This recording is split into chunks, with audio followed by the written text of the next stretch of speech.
প্ৰধানমন্ত্ৰী ডাঙৰীয়াক সাক্ষাৎ কৰিলো আপোনালোকক আমাৰ প্ৰায় 1 লাখ কোটি টকাৰ অসমৰ ইনফ্ৰাষ্ট্ৰাকচাৰৰ বিভিন্ন প্ৰজেক্ট কেন্দ্ৰত বিভিন্ন পৰ্যায়ত আছে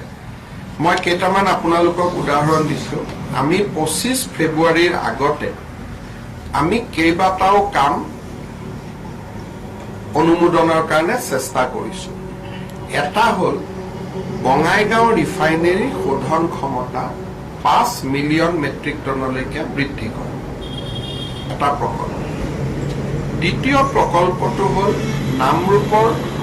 যেটো আমাৰ ফাৰ্টিলাইজাৰ কোম্পানী আছে তাৰ যেটো এক্সপানশন প্ৰায় 10,000 কোটি টকা লাগিব সেই প্ৰকল্পৰ অনুমোদন কৰা তৃতীয়তে আমাৰ গুৱাহাটী ৰিং ৰোড নাৰেংগী কুৰুৱা ব্ৰিজ সহ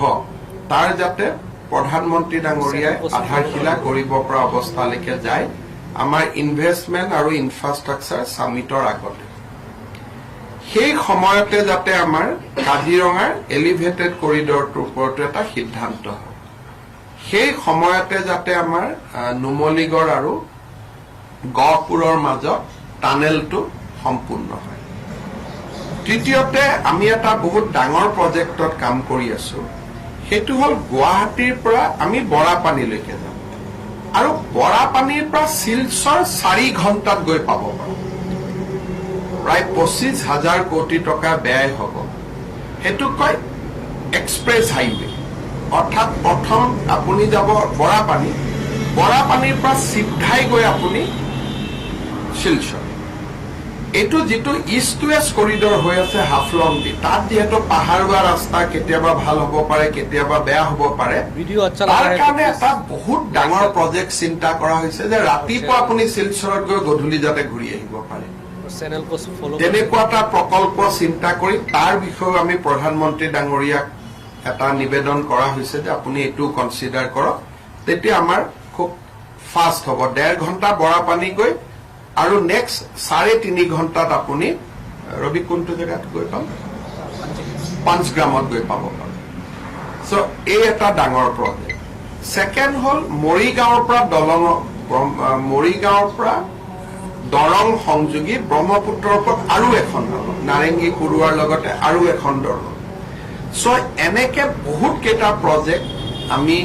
ভাৰত চৰকাৰৰ লগত কথা বাৰ্তা পাতি আছো এইবোৰটো এনে সপোন লাগে কিন্তু প্ৰধানমন্ত্ৰী ডাঙৰীয়াই মোক কৈছে যে গোটেই লিষ্টখন নহলেও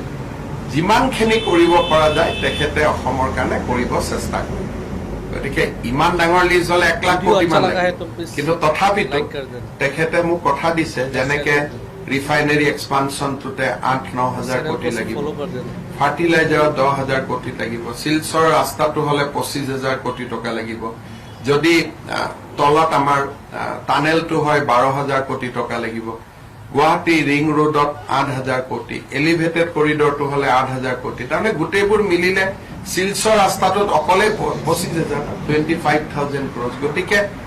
এইবিলাক একোটা বহুত ডাঙৰ কথা কিন্তু প্ৰধানমন্ত্ৰী ডাঙৰীয়াই আশ্বাস দিছে যে গোটেই লিষ্টখন নহলেও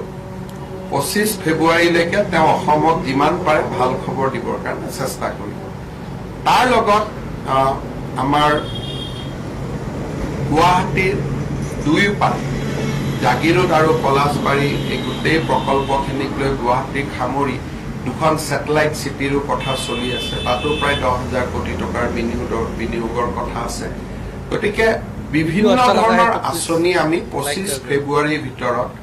অসমৰ কাৰণে ভাল খবৰ যিমান পাৰো ল'ব খুজিছো ৰেলৰ ওপৰতো এটা ডাঙৰ প্ৰজেক্ট আছে যে গুৱাহাটীৰ পৰা ডাইৰেক্ট ভূটানলৈকে গেলেফুলৈকে এটা ডেডিকেটেড ৰেল লাইন